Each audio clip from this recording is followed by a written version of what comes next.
Welcome to the Legends Behind the Craft podcast, where we feature top leaders in the wine and craft beverage industry with your host, Drew Hendricks. Now, let's get started with the show.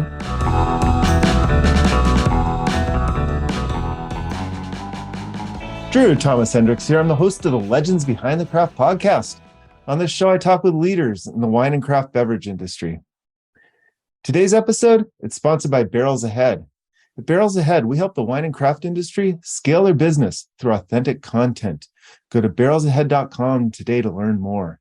Today, I am super excited to talk with Brendan Quigley. Brendan's the owner and president of Quigley Fine Wines, located in San Diego. Welcome to the show, Brendan. Thanks a lot. I appreciate you inviting me on, Drew. Oh, I'm happy to be on. We also have Bianca Harmon joining us today. She's our channel director for podcasts. How's it going, Bianca? Going great, Drew. Really excited for this conversation today. Absolutely. So, Brendan, tell us a little bit. Give us the high-level overview of Quigley Fine Wines. So, Quigley Fine Wines, we started out as an import company, and the idea originally was it sort of came to be because my wife and I we had met, both of us being in the wine industry, maybe 20 years ago, and we did a lot of traveling overseas, mostly France and Italy. But we, all over Europe, and we would often go, as a sponsored thing by the companies we were working for previously. But most of the time, those were great. I was a wine buyer back in the day, and those industry trips are epic. Yeah, they're. I don't know at my age anymore if I could actually withstand them. I don't have the endurance, the night after night, 6-course meal, 6 different wines, But it certainly was fun. But what we've discovered while we were there on various trips was that often our favorite wines that we tasted, we'd be over for 2-3 weeks. And the best wines we came across were these small family produced, multi-generational wineries that didn't produce a lot of wine, 5,000, 6,000 cases a year total. But they were incredible wines. And we'd write, this was before cell phones even, we'd write down, or just in the beginning of cell phones, but we'd write down the names of them and our favorite wines. And we'd come back to the States and then see who the importer was and try to buy them. And more often than not, there was no importer. They didn't come into the United States. They were too small a production, and they sold their entire wine portfolio either within the country or, within Europe. And so, we fast forward a few years, and we had a great opportunity with an investor who was a friend and customer of the company I used to work for. And he said, hey, let's start a business where we bring in these small production wines, because him and his wife experienced the exact same thing. In fact, they were in northern Italy one time drinking Amarone, and he asked the shopkeeper who was doing this Amarone tasting, how could you do an entire tasting on Amarone? There's only 3 or 4 Amarones, right? And the shopkeeper was like, pointed to a wall, and there was like 50 or 60 different bottles of Amarone. And he said, no, there's a lot. You should taste these. These are the ones that don't get exported to the United States. And so his experience was kind of mirroring my wife, Christina, and I's experience, which was the better stuff tends to stay there. And so we started Quigley Fine Wines with this mission of finding small production wines, family run, sort of culturally driven wines, importing them into the United States. And then we sort of decided we'll figure out how to sell it when it gets here. You know? What did it take to get the import license? It took about the better part of a year. My wife did a lot of the legwork there between the California ABC and the federal TTB license, which was fun because we knew we were starting this company. And we knew it would take 9 or 10 months to get the licenses. So it gave us an opportunity to explore potential suppliers, which really meant a buying trip that wasn't somebody else's company's buying trip. It was our own. So we really were able to sort of embrace it even more. And so about a year into it, we finally had our license. And that was back in late 2010. Oh, wow. And we imported our first container of wine from Italy. And we had a warehouse, and now we had 14,000 bottles of wine. And we said, okay, now we need to sell this. And so we thought at the time, well, we can do restaurants, we can do a little distributor, we can do a little direct to consumer, which was sort of my niche in the wine world, was more towards the direct to consumer side. Mm-hmm. And so we just started pounding it and selling wine bottle by bottle every way we could. And over 10 or 11 years, it sort of has morphed, 12 years now, I guess. It has morphed into where we sell most of our wine direct to the consumer. That's amazing. Couple of restaurant accounts here and there. But for the most part, we sell the wine direct to consumer. We sell it, either at our tasting room or at a lot of food and wine festivals, charity events where we set up, a booth in the back and pour wine for people who are sort of in our demographic. Mm-hmm. They taste the wine. I think they notice the difference too between what's available often Mm-hmm. in the mass-produced kind of grocery store shelves versus what we're importing.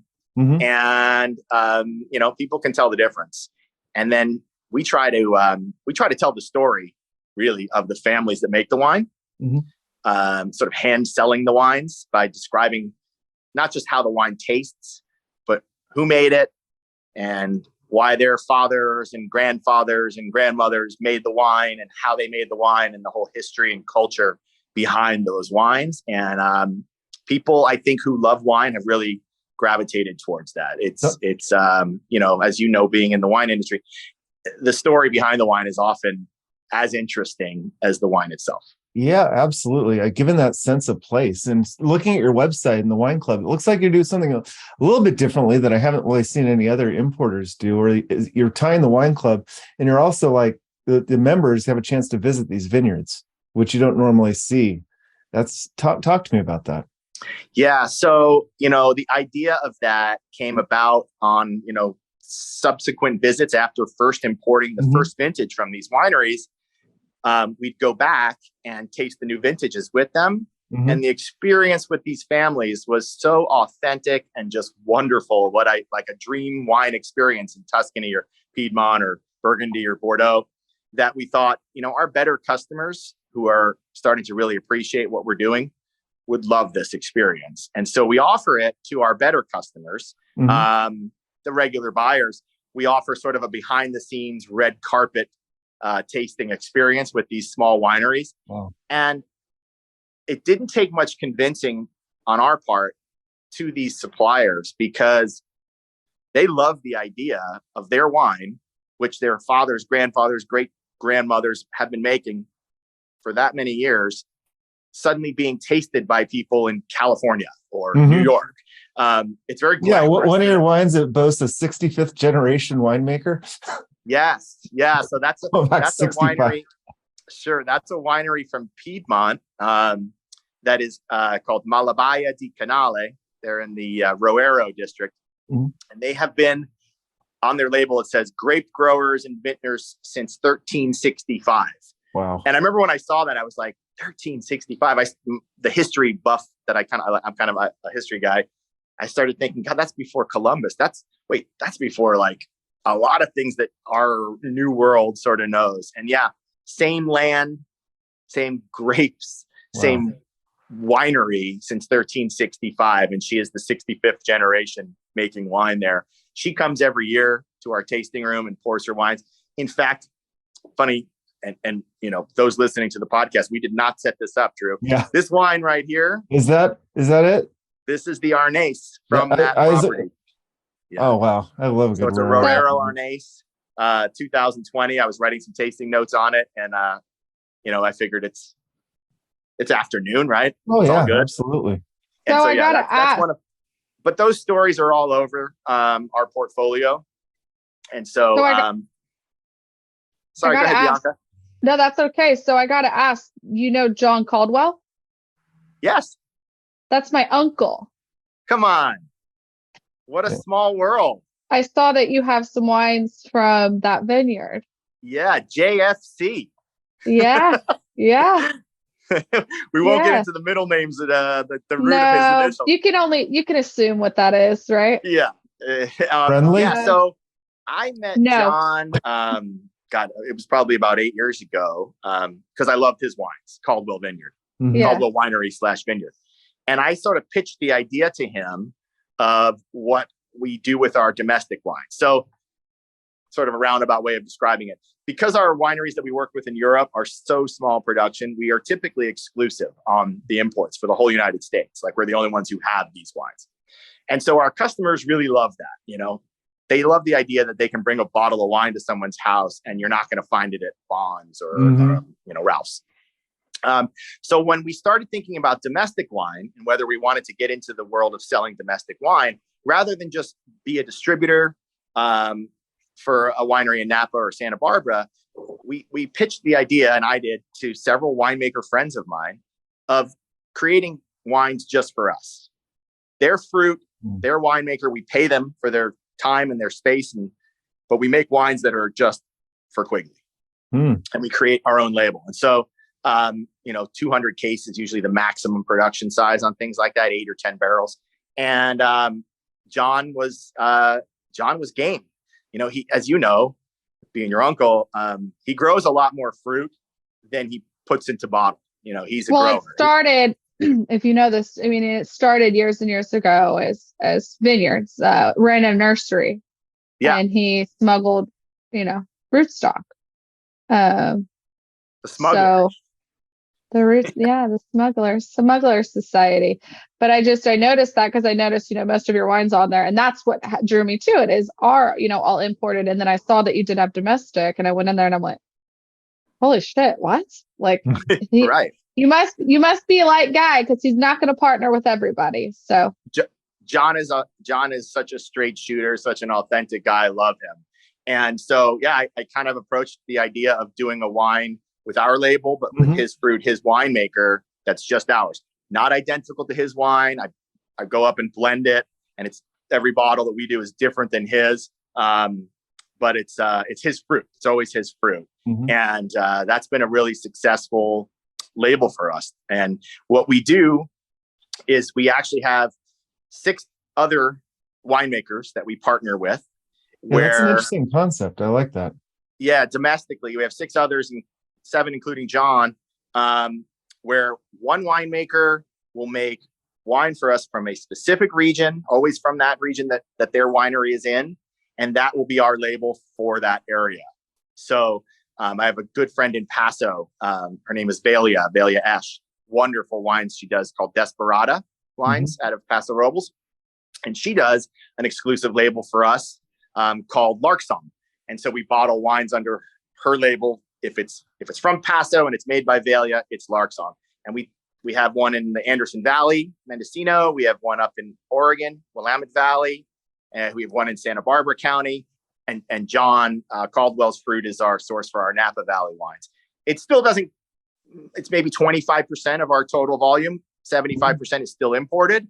But there's such demand, especially being in California, for domestic wine, that we thought let's try our hand at selling domestic wines, but with a different idea. Still keeping it small production, still keeping it exclusive, and still keeping it real high end. But as competitively priced as we possibly can. That's a great thing for your portfolio. Now, for the domestic producers, are they do you allow them free reign with their style, so that they have their house style, or are they trying to fit this kind of Quigley style of European flavor profiles? Their style entirely. I don't pretend to know anything about winemaking. And so other than just, having been in cellars for all these years, but I don't have the background. So I didn't want to tell them, let's make it this style, because I wanted them to be able to take the fruit and make a wine that tells a sense of place and terroir and their style, as opposed to mine or my customers, what I perceived my customers' style to be. So the wines that we make up in Oregon are with a fantastic winemaker, Jerry Murray is his name. And Jerry's a Pinot Noir guru, in my opinion, one of the best Pinot Noir makers on the planet. And so I'm not about to tell him how to take, the 2 tons of fruit that we buy from a vineyard that he knows well and produce a wine that I like. I make it the way you think this wine should be. And so that's always the way we go. I love that. A full expression of place. Yeah. Now, talking about winemaking, you do have like the trifecta of permits that not many companies can boast. You're an importer, retailer, and winemaking permit. Yeah. We have a California O2 license that allows us to, grow grapes and produce wine. And then we have the basic importer's permit as well as the wholesale retail. So let's talk about retail, and let's talk about you just launched you just launched 3 years ago, right into the heart of COVID. You launched your tasting room. Yeah, beautiful timing. Nothing like having good timing, right? We took a space that we had as our sales office, where we had a lot of our sales staff working, and I worked. And COVID hit, and so everyone started working from home. So we gutted the tasting room, got it all ready to go, like gutted what was the office space, made it into a tasting room, and we were ready to launch, and couldn't for about 15 months. It was pretty frustrating walking around. This is where I am now. Yeah. And it's this beautiful space right in downtown, but it was empty, for 15 months, just waiting for people to come. And so we opened up. When did you actually open up? So we opened up, it would have been June or July, I think, of 2021. Okay. Because I was there. I actually saw your space when it was being developed, because my girlfriend, we walked by and she was showing me the building, and she was like, this is going to be a new wine tasting room. And this was in March of 2021. So, and okay. At the time I said, I was thinking, I was trying to figure out the timeline of how soon you opened after that. So March of 2021, that was about a year after everything shut down. So it was about 3 or 4 months later of 2021. So about a year and a half now we've been open. I think it was July of 21 that we opened the doors to this place. So about a year and a half, not long. In hindsight, do you think it helped? Because we've had a lot of people on the show that opened up either restaurant facilities, tasting room facilities, some sort of hospitality experience right at the start of COVID. And now they're back up to full speed. But I'm wondering, because you see so many tasting rooms, they're only around for a little while. Did it give you more time to, in hindsight, perfect the business model? Yeah, I think so. I think it helped in some ways, that the COVID silver lining, if you will. I wouldn't say perfected it. No. We're a work in progress still. But I think a couple of things. One, I think there was a sort of a backs against the wall. If we can make it through this, then we can do anything kind of feel to it. And then also kind of when everything opened back up again, it was like the last day of school for kids, suddenly wine drinkers can go and taste wine again, and people can come out and socialize again. So I think we captured some of that momentum. But yeah, we're still working on it. We've recently expanded our hours. We were only open 3 days a week. We started. Now we're open Tuesdays through Saturdays. And we're open 4 to 9. We're not like a dining destination. We're strictly like a wine tasting room, like you'd find in wine country, but in downtown San Diego. Well, 4 to 9 is still respectable hours. I mean, a lot of them close like at 5. Yeah, that's true. We're more evening, I guess. We thought about daytime stuff, but then I was thinking, I don't know that we're going to get that sort of wine tourism thing that, Napa would. Like, you go to Napa or Sonoma or Santa Barbara, you wake up in the morning at your hotel and you're chomping at the bit to go tasting, right? At 10:30, 11 o'clock. We're a little urban, so I feel like most people would be working still. Maybe on the weekends that would work, but no, we open the doors at 4, and so people sort of think of us as the after work, go do a flight of wines instead of a martini or something like that. So do you offer like charcuterie boards or anything of that sort? Or yeah, we do. We do actually. We offer. We're partners with Venissimo Cheese. I don't know if you live in San Diego, Bianca? I don't. I'm just down there a lot. My best friends live there. So there's a cheese shop here. It's actually got 3 locations in San Diego County, and they're sort of like, at least in my opinion, the best cheesemongers on the market. They bring in really good cheeses from all over the world, including California and Wisconsin and any place that makes good cheese. And we partner with them. So we offer cheese plates that our flights are 5 different wines, and so they create 5 different cheeses. And so it's, you know, you have a different cheese with each taste of our wines, and we sell those here at the tasting room. And we're actually just now expanding that. We're going to start offering what we're calling the Mediterranean tapas plates, which are going to be, we found some really good olives, you know, those bright green olives that you see when you're in Tuscany and you get a little glass full of them. Yeah. So we found a great one of those. My wife and I did some market research, tasting our way through olives, some almonds, like truffle almonds, some really good hummus, and some dark chocolate. So it's like a little Mediterranean sampler plate you can also do. Real small nibbles is kind of our thing. We don't want to get into the, you know, big plates world. No, we don't have commercial. We have the kitchen license for the smaller size things like that. We don't have the full commercial. Perfect. You do have a series of events that you guys. How did the events help in broadcasting your name and promoting your brand? So that was really how we built our direct to consumer base. We found every food and wine festival all over the country that we thought was going to attract the right demographic of direct to consumer customers. And, you know, we paid the registration fees, which some of them can be pretty high. And we'd have a table set up there for 2-3 days. And I'd have my sales reps fly out, and we'd pour our wines and introduce our wines to people. And people would fill out contact cards, or we'd get their business cards. And, you usually can't take sales orders at these kind of things, but you can kind of take, potential orders. Like someone would say, I want a case of that. Call me when I get back to wherever. Info. Yeah. So did you do Bottle Rock? Never done Bottle Rock. I've gone to Bottle Rock as a consumer / listener, having fun, but we've never poured at Bottle Rock, but that's an idea. We do Nantucket Food and Wine Festival, Newport, Rhode Island Food and Wine Festival, Aspen Food and Wine Festival, New Orleans Food and Wine Festival, the one up in Orange County, San Diego. We've done a lot. And it really has helped grow our direct to consumer base. We also partner with a pretty wide array of local charities, San Diego County, Orange County charities. And when they have their sort of, you know, their black tie gala, each year, we offer a tasting, which, you know, we do for free. And so it helps, the charity organizations love it because they're big donors. It's just a perk to come in and taste a bunch of wine for free. And we pour wine there. And that's how we got a lot of our local direct to consumer customers.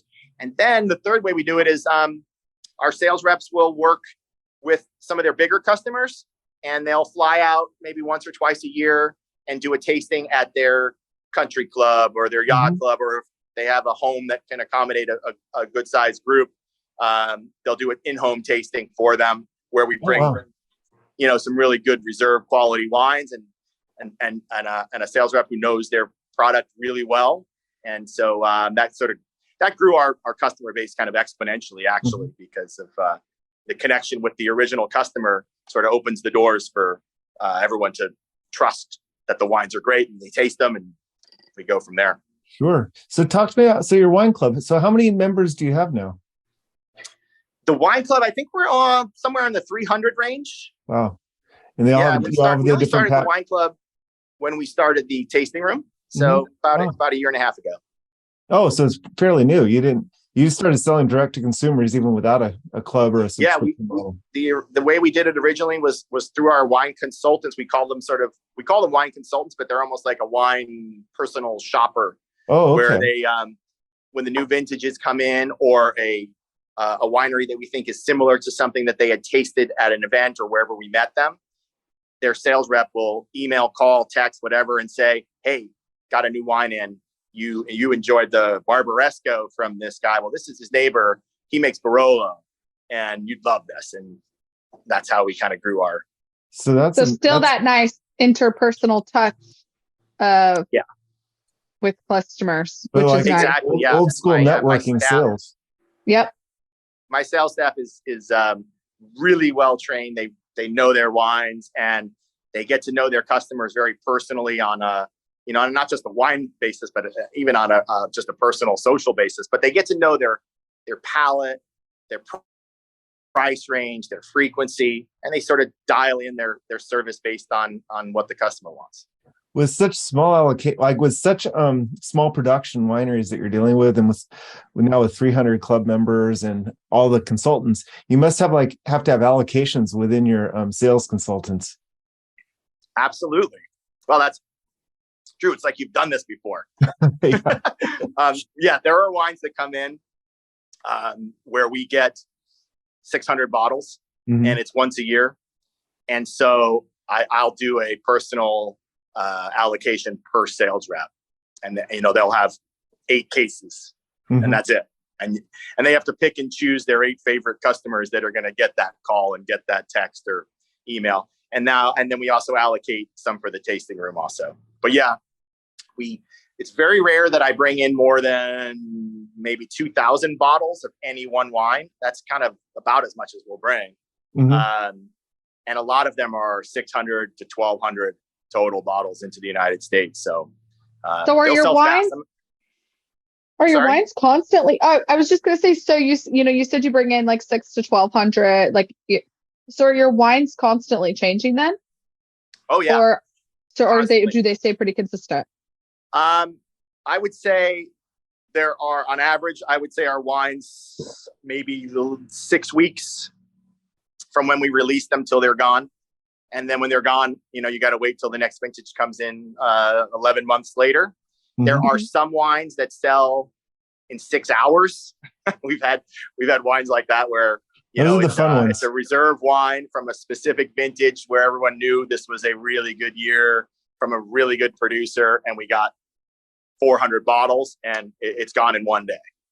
Wow, that's a great business model. I really like it. It's like a real hybrid of like the way I used to run the wine store and the way you'd run it's almost a hybrid between importer and wine store. Well, of course you have both permits.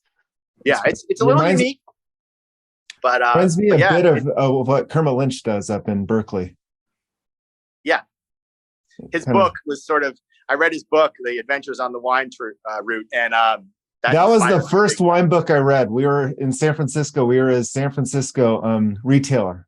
At the time, it was the only store in San Francisco that could retail his wines. So yeah, his book was where I got my start too. It's still, even talking about it gives me goosebumps. Some of his stories about, visiting these people in Burgundy and Loire Valley. If I was a writer, I wish I was. I would love to write some of my own tales because I've had some interesting ones as well. But I don't think I could ever match his eloquence with. I spent 8 years writing the newsletter for the wine store, trying to imitate him. Always failed. Always came like a weak version of Robert Parker and a pale version of Kermit Lynch. Those are high bars. Those guys are as good as their palates are. Their pen is even sharper. Oh, absolutely. So your business model is so intriguing. There's so many things I want to talk to you about. You're on your website, you have a whole investment category. So you're now crowdsourcing your growth. You got to talk to me about that because I know a lot of other people are interested. So my business partner and I decided a few months ago that we really wanted to expand the business in certain ways. The travel concierge thing, potentially. We're definitely expanding this tasting room, potentially opening up a second location, expanding our portfolio. There's always wine regions that I get a chance to taste, at an industry tasting or just at a nice restaurant. And I'm like, oh God, why don't we have wines from Portugal? Well, the big reason is that, we like to operate on a cash flow basis. We don't like the loans. We don't want banks sort of holding a heavy hand over us. So we thought the best way to expand our business was through our own customer base and our own community. And so we're offering 10% of Quigley Fine Wines in exchange for investment. And we'll use that investment to enhance what we have currently going on, as well as expand into sort of new areas. And so we're using a company that specializes in raising money through the crowd. And we'll have my hope is that it's mostly our customer base because they're great customers and they've been loyal customers all along. And to have them now as a 10% partner as a group, rather than just a customer, to me would be really cool. And will enhance the whole red carpet treatment when they go overseas to taste and visit our wineries. It'll bring in new wine regions and new wineries to expand our portfolio.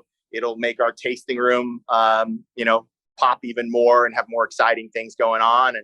And so that's kind of where we're venturing into. My business partner is really the one running with that, and so the details on it would be a good thing to him to talk about. But we're launching that new campaign. We started a campaign. We sort of pulled back the reins on it because we wanted to perfect it a little bit and offer a little more perks to our customer base as opposed to just the general crowd. And we're going to launch again in March with new perks, new percentage ownerships, and the whole thing. And that's with Start Engine, or? It is with Start Engine. Correct. How did you guys come upon that versus the other ones, or was that your business partner that picked my business partner found it? Yeah, my business partner. So I always say I had the wine background. He had the business background. He's a brilliant guy. He was I believe CFO, but certainly a top level financial guy with Bell Helicopters for many years. Had his own helicopter business that he sold. And so he's always been a wine collector and wine drinker. And so that's how we connected. But he knows the world of business like I know the world of wine, I guess. And so it's a good combination. So he found Start Engine and liked their whole idea and their platform. And so we ran with it. No, it's fascinating. It's fascinating. It's a great way to raise funds and a great way to kind of do it. Not, I want to say on the up and up, but versus like tapping all your friends and family with asking for money. This way, at least it's all kind of structured, which really helps. Yeah, totally. And I thought I'd rather have 10% of people who know our wines or know us than 10% to, Wells Fargo or some bank loan, You mentioned another location. Are you thinking another location in San Diego? Maybe Oceanside, perhaps? That's an embryo of an idea. Okay. So we'll have to see where that goes. I want to really get this place dialed in. Mm-hmm. We've been starting to partner with food trucks. We're trying to find like the right food truck partner that offers really good, like restaurant quality food that we think goes well with our wines. Yeah, we're trying to get regular food trucks in. That'd be that's fantastic. I wish I saw more winery tasting rooms doing that. I mean, every brewery has their food trucks coming in. Right. You really don't see wineries doing it as much, or wine tasting rooms. I agree, and I think there's it's a process. We're learning as we go which foods maybe are better for our wines. I live in San Diego. I eat tacos 3 days a week, but we've had a few taco trucks, and in the winter when you're drinking big heavy reds, maybe tacos aren't the best food pairing. So we're sort of dialing in seasonal foods as well as wine-centric foods. And so if anybody's watching this or listening to this podcast that has a food truck, reach out to me. We'd love to partner with you. Absolutely. There's some incredible food trucks down in that area too. Amazing. I'm all about the food truck scene. I think it's such a, why have a restaurant these days when you can have a food truck? And sure. I know, and it's the profit margin. So I'm in the main tasting room. We have a lower level where we have these windows that go floor to ceiling, and they open up kind of like garage. Oh, cool! Yeah, like a garage. Mm-hmm. And so the food truck can pull right onto the street that's right there, and then our customers can just walk down there and they can walk the food right up, and it really works well. It's kind of seamless. I'll give a shout out. We had a guy, Bonehead Burgers, who's a local food truck just here last week. And the guy's burgers were unbelievably good. And people were psyched. I mean, I saw people going back and having second burgers, which is, that's a statement if you're about to eat your second burger. Oh, for sure. Yeah. Yeah. No, the winery I worked at did called Tank Garage. They had garage doors that opened up too. And all of their member events, it was a different food truck. And you got your ticket and you got your food and your wine. And it was always a hit. Always. No matter what it was. Yeah. Food trucks are, it's kind of a new thing, but it's getting really good. And there's some great ones here for sure. It's a great symbiotic relationship between the two, because people come looking for where that food truck's at. The logistics of it. So it sounds like you have parking, or is it up to the food truck to just ensure that they're able to park in a place where people can we have sort of a park. The parking situation is not perfect. I mean, there's metered parking right outside of where the big windows open. So that's kind of where we go. but it requires them having to feed the meters, take up 2 spots. So far, so knock on wood, so far so good. No parking enforcement issues. Well, that's good. That's good. So look, I want to kind of go into the past a little bit and kind of using your value of hindsight in 2020, going back to your 2010 self. What would you have done differently? What would I have done differently? I probably, if I could do something differently, one thing I would have done was I would have established a little better relationships with some restaurants here in San Diego prior to having all this wine on hand and sort of being forced to try to sell it as quick as we could. I wish I could, during that year that we were getting our licenses, I should have just made it a mission to go to my favorite restaurants and just set up a rapport with them, because I don't ever see us selling to distributors or retail shops. It just doesn't fit because of the volumes we work in. But I think there's, enough restaurants in the San Diego and maybe even Orange County area that are selling wine the right way. And what I mean by that is, they have servers who can make recommendations, not just based on name recognition on a list. But, and if we had that going on, I think it would help, just, generate consistent accounts with our restaurants. So that's something I'm going to work on. And then hopefully with the Start Engine funding, we'll be able to expand, buy a little more wine that we can then divert away from direct to consumer and go restaurants. Because I feel like restaurants in San Diego, you're going to get people who taste the wine at a restaurant and then want to get it again. And if there's no retail for it, then that will bring them to our tasting room. So it would work a good symbiotic relationship. That's been a business model that's worked for a lot. And the other one was the Michael Houlihan. I don't know if you read his book. He was the founder of Barefoot Wines. He's okay. Whole Barefoot wine. I mean, it's 2 different types of wines, but how he actually marketed Barefoot Wines is very similar. He had his whole chapters on worthy cause marketing, going to the different charity events, pouring the wines, and going to the festivals and pouring them, and then also partnering with local restaurants right next to the where his wines were being sold, so they could be referred to. I'll have to check out the book. I've never read it, but it sounds interesting. It sounds like it would be a good read. If you do read it, get the audiobook, because even better for me. they've got another thing set up where they're doing these Hollywood produced audiobooks where they actually act it out. So this whole Barefoot Wine story, you have like Ed Asner playing the surly chain store wine buyer, and perfect casting. Everybody's like acted out with sounds and everything. It's super engaging. And that's a plug. I guess I'm giving a plug to the book, but it's fascinating for anybody that deep in the industry wanting to see how he grew it in a very entertaining fashion. That's great. And you can read/listen while you're walking your dog or something. Absolutely. So Brandon, tell me, we talked about the Rare Renees and we talked about a few other wines. What other wines right now do you have that you're particularly excited about? So, for me, this time of year, I tend to drink the bigger, bolder red wines. And so just got a container delivery in. It arrived into my warehouse on Monday, actually. And it's Tuscan and it's Piedmont. And so I'm sipping on a Piedmont white here. But one of our producers from Tuscany is, to me, just like the quintessential type of winery that I want to work with. It's in Montepulciano. And so he produces Vino Nobile di Montepulciano, Rosso di Montepulciano, and Reserva di Montepulciano. And it's called Cantine Innocente. And Vittorio Innocente is still the winemaker. He's 84 years old. His son, Tommaso, is taking over the reins, but apparently he's not, Vittorio's not quite willing to give it up yet after, I think he's in his 62nd or 63rd vintage of making wine. His father and his grandfather made wine, but it's all tiny production. His whole winery is less than 50,000 bottles.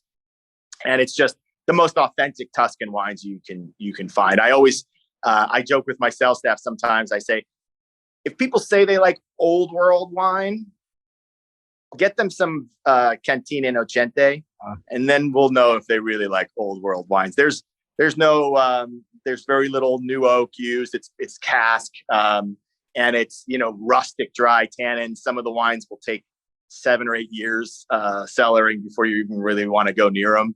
Mhm. But when they do hit that mark and that stride, they're special. And so I'm into those kind of wines, especially in the winter.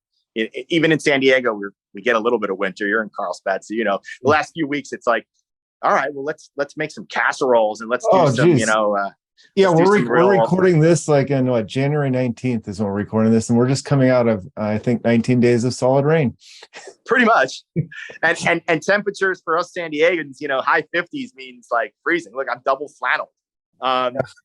And so I'm into that guy's wines right now from Tuscany, and I'm excited about our next container coming in, which will be in the spring or coming in March from Spain. Oh, so we'll have some great wines from Priorat, as well as some Ribera del Duero wines, but then also out on the coast, some Albarino and wines from Galicia too, some Godello and Mencia. So I love Spanish wines. I think they are. Me too. Yeah, I think they represent such good value, price point value, but also just, really not as maybe old worldy as say Burgundy or Piedmont or Tuscany. So I think for our customers who are used to drinking California wine or New World wines, they're really good bridge wine into that style, because Spanish wines tend to be a little riper, a little softer, maybe some of them on the palate. So I'm excited about that Spanish wines coming in. It's really interesting when you talk about, speaking of California wine and somebody that's worked in tasting rooms for a long time, there's such a big difference between drinking California wines and drinking European or Italian style wines. And a lot of people can't just like jump into the Italian European wines if you've been drinking California wines. There's just such a vast difference. Yeah. And getting people, I remember like that one of the first times getting somebody to start drinking Italian wine, and they've been drinking California Cabs or California Pinots or Sauvignon Blanc, and now they're drinking these Italian wines, and they're like, I don't like this. And I'm like, give it a chance. Like a lot of them, some of them you have to have with food, even to just get them going or into it, but it's like, I don't like this. And I'm like, it's so different, and you really have to work your way. Some people, you just really have to work your way into it. It's a palate adjustment with the acidity. Yeah. Sure. Big time. I always think, the first recommendation is always have them with food. Especially that's what I'm saying. Your entry into wine has been through like Apothic Red and all the other mega purple type wines out there. You're going to have a hard time transitioning into Italian wines and French wines. And like go home and make a nice big pot of spaghetti and open this wine. Now tell me what you think about it, Yeah. And, I've noticed that with friends of mine who are, wine lovers are wine lovers. And I certainly don't like to sort of come from a high horse position. I got a little fly flying around. But, if they love California wine, that's great. I love drinking California wine too. But when they come over, we'll usually start with, we'll transition. Mm-hmm. So that way your palate and your mouth kind of gets used to wine. If the first wine you're drinking is Cantina Innocente, Tuscan Sangiovese, and you're not used to that, and you're used to drinking Zins from Paso, your whole face might turn inside out from the tannins. Yeah. But if you gradually go into it with some other wines first, get your palate sort of loosened up, and then have the right food, it's doable. But I think you're right, Bianca. It's a process. It's not always right away. It might take a little while. Yeah. No, but that's where I like that you've got this Spanish style, because you're 100% right. It's kind of this like in between of leading you from California, getting you into that more European style, but not so drastically, right? Yeah, it's a good bridge from California right to Spain. Yeah, I love it. Portugal will also be a good segue with their styles. Yeah, definitely. Mm-hmm. So Brendan, as we're kind of wrapping down, I always kind of ask, like, what gets you up in the morning and how do you stay motivated from 13 years into Quigley Fine Wines? So what gets me motivated every morning is I feel like there's always a new challenge, and this tasting room is sort of the new baby for us. It's only a year and a half old. And now the Start Engine idea is really kind of motivating me to get up every morning and make it happen so that we can expand our portfolio. And that, and a lot of what I do unfortunately isn't wine always related, because I have a sales staff and a warehouse staff and an admin staff, with 14 or 15 employees. So just, making sure that they are motivated and happy and feeling like they work in a cool company that appreciates them. And so there's always personal issues that, need to be either dealt with or, rewarded or whatever it is. So it's like me, my own thing is the new toy, the tasting room. But every day I come in and I have to make sure that everyone is, operating on all cylinders. And so that's what gets me here earlier. And what wakes me up, though, is the tasting room and the idea of expanding our portfolio. Yes, seeing your vision become a reality. So, yeah. Brendan, where can people find out more about you and Quigley Fine Wines and join the club? Yeah, you go to the website, www.quigleyfinewines.com, and you'll see our whole website. You can browse our portfolio. And then if you're ever in San Diego, the best way to learn about us is to come on into the tasting room. And so that's 4th and Cedar. So we're downtown, but we're not in like the crazy mayhem of the gas lamp district downtown. We're more uptown. We're almost into the what they call Bankers Hill area. Yeah, I was thinking you're right by Bankers Hill.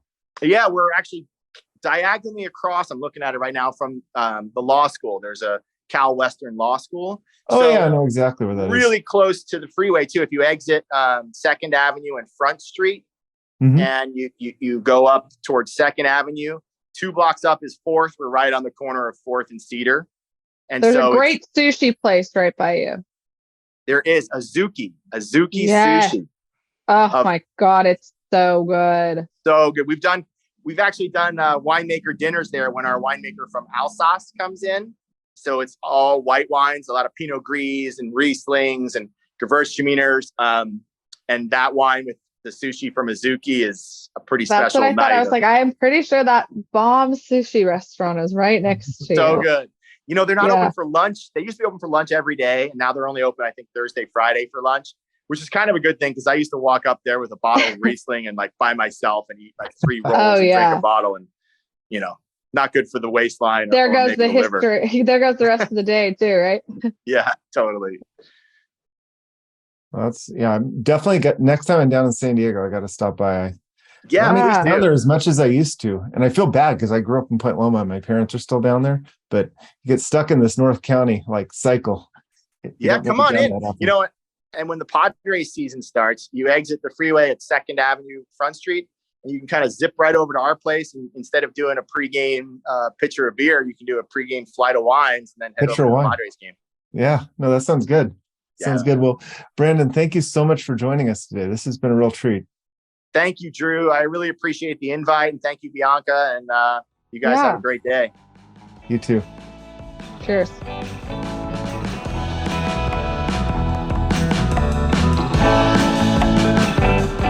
Thanks for listening to the Legends Behind the Craft podcast. We'll see you again next time, and be sure to click subscribe to get future episodes.